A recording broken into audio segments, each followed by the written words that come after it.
Hello everyone, and welcome back to another ear training lesson.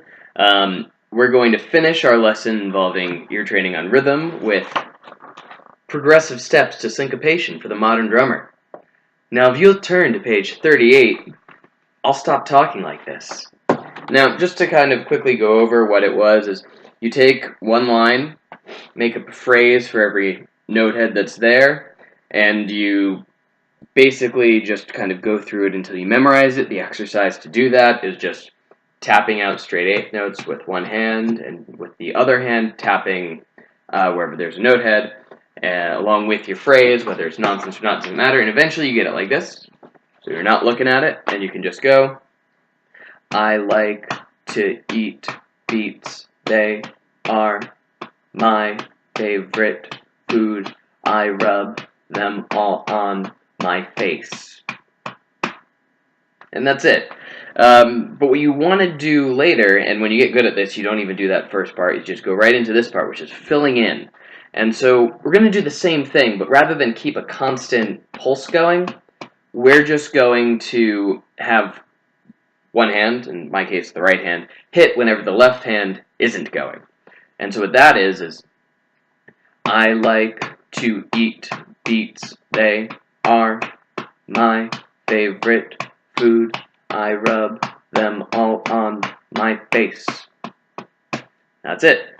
But then it gets more tricky, so you don't want to go too fast with this because we're going to speed it up, because the next thing we do is with swung eighth notes. And we'll have a lesson on what swing is, but for now, just listen to some jazz and make this face and go, yes, of course, that, swing.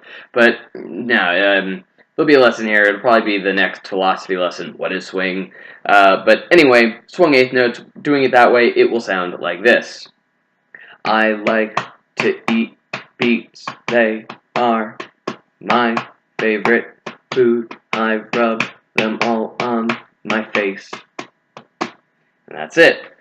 And then what we're going to do is we're going to do it with triplets filled in. And so the way that works, if you have two eighth notes in a row, well, how do you fill in a triplet for that? What you do is you treat it as triplet eighth note rest, triplet eighth note. Assuming that you're coming in on the one and the and. If it comes in at the and the two, then what you would have is triplet rest, triplet eighth rest, triplet eighth rest, triplet eighth note, triplet eighth note, triplet eighth rest, triplet eighth rest. So it can be kind of weird because, you know, the same thing, whereas before it might have just been, now it can either be, or it's, which is a little bit weird to get used to, but eventually you start to pick up on it and you're able to go pretty well. Now, let's see if I can do this part without getting myself mixed up.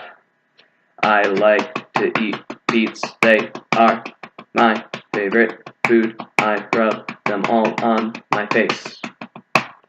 Now, I will admit, this is not my first take, though the last take only was not the real take because I had a bodily function in the middle of it. But anyway, eighth note triplets, doing it that way, really good. And now the last thing that you do is you do it with 16th notes. And so then you treat it like if you have two eighth notes, it's just eighth note, 16th note, 16th note, rest, 16th note, 16th note, rest. And I always find it the most difficult going from triplets to 16th notes, so here goes nothing. I like to eat beets, they, there. Let's try this again.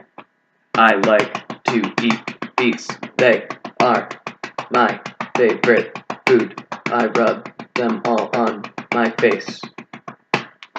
And that's it. Now, I will say, when you're doing these, when you have them memorized, I would try and loop them so you get 3 total perfect runs.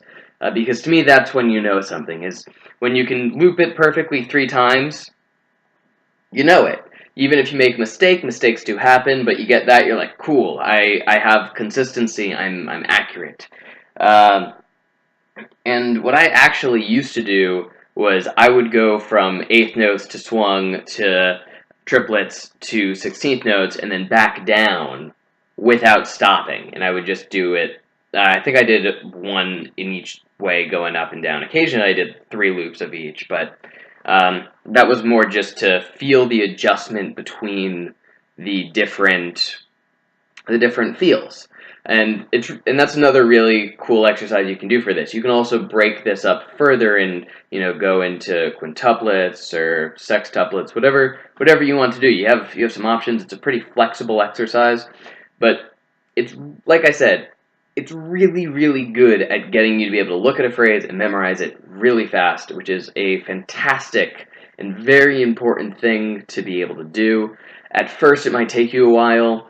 I had friends who, when they first started doing this exercise, it could take them the better part of an hour. It was generally like, between 40 and 50 minutes for them, but at the same, I had a little bit more music knowledge when I started this particular one. It would usually take me 20 minutes, but when I got good at it, I could do the entire thing in less than 5 minutes, and then I moved on to other things. So do 1 line a day, and soon it will be really fast. If you dedicate 2 weeks to having to do that, by the end of that 2 weeks, you'll have this really quickly, and so you can, you might have to break your normal routine to do that, but you can get back to it really fast and with a much stronger rhythmic base to do so.